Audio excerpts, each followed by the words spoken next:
أعوذ بالله من الشيطان الرجيم. بسم الله الرحمن الرحيم.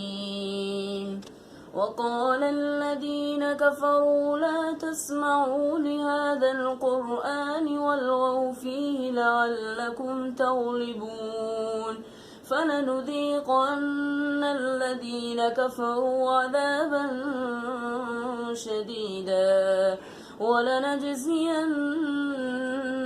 أسوأ الذي كانوا يعملون ذلك جزاء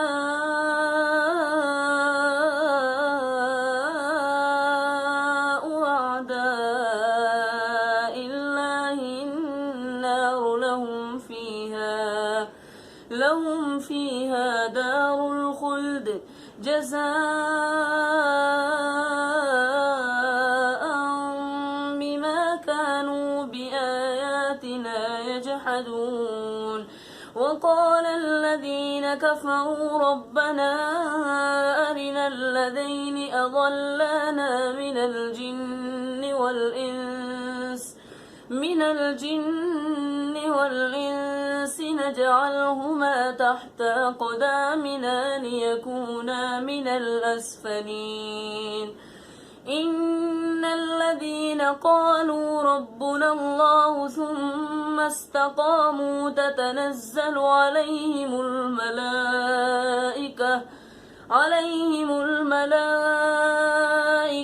ألا تخافوا ولا تحزنوا وأبشروا بالجنة التي كنتم توعدون نحن أولياؤكم في الحياة الدنيا وفي الآخرة ولكم فيها ما تشتهي أنفسكم ولكم فيها ما تدعون نزلا من غفور رحيم.